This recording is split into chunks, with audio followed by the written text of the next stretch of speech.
Welcome to Ælementz, your daily source of insights across finance, science, and beyond. Whether you're traveling, taking a lunchtime stroll, or simply relaxing at home, we're committed to providing new content every day, so join us to grow and learn while living your busy life. Imagine this. You're excited about buying your first car. You've picked the perfect model and then it happens. The loan application gets denied. Why? A tiny 3-digit number called your credit score just changed the game. It's a number most people don't think about until it's too late, but it's one of the most powerful forces in your financial life. Today we're uncovering the secrets behind credit scores and why they matter more than you think. What is a credit score really? Let's start with the basics. A credit score is a 3-digit number that reflects how trustworthy you are when it comes to borrowing money. It's like a financial report card, showing lenders how likely you are to pay back what you owe. Scores typically range from 300, not great, to 850, excellent. It's calculated based on your credit history, things like whether you pay your bills on time, how much debt you have, and how long you've been using credit. Think of it like this. Your credit score is your financial reputation. Just as first impressions matter when meeting someone new, your credit score makes the first impression for lenders, landlords, and even some employers. How did credit scores become so important? The concept of credit isn't new. People have been borrowing and lending for centuries. But the modern credit score system only began in the 1950s, thanks to 2 engineers who founded FICO, a company that standardized how creditworthiness is measured. Before that, decisions about loans were based on personal relationships or subjective judgment, often leading to unfair bias.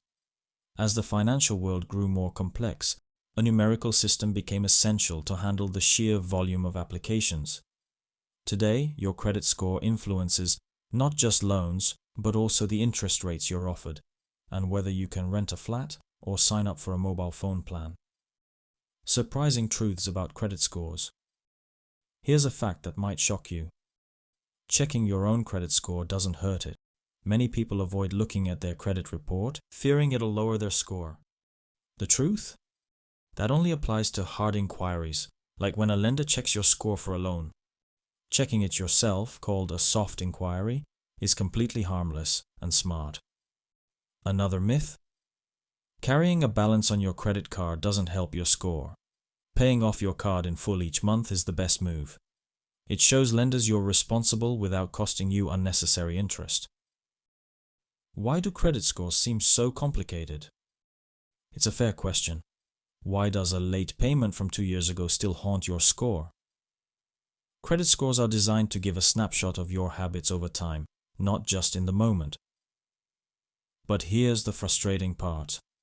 The exact formula used to calculate your score isn't public. Still, there are clear factors that affect your score. The biggest ones? Payment history, the amount you owe, the length of your credit history, the types of credit you use, and recent credit inquiries. Knowing these can help you take control of your score. How does your credit score impact daily life? Your credit score is more than just a number. It's a gateway. A high score can mean lower interest rates on loans, saving you thousands of pounds over time. It can help you secure a mortgage, qualify for a car lease, or even land your dream job. Some employers check credit reports for positions that involve handling money. On the flip side, a poor score can limit your options. Higher interest rates, bigger security deposits for utilities, or outright denials for loans can make life unnecessarily expensive. 2 simple ways to improve your credit score.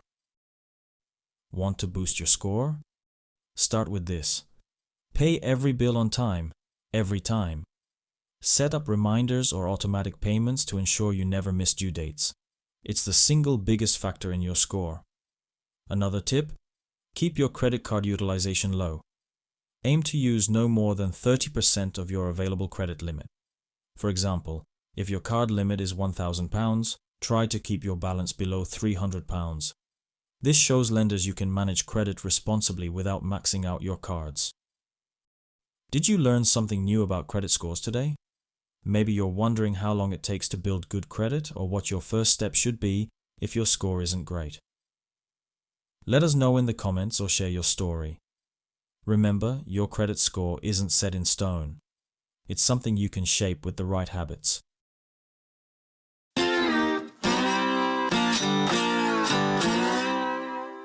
Thanks for being here. If you found this helpful, consider subscribing on YouTube, Spotify, or Apple Podcasts. A new episode is coming tomorrow. Don't miss out.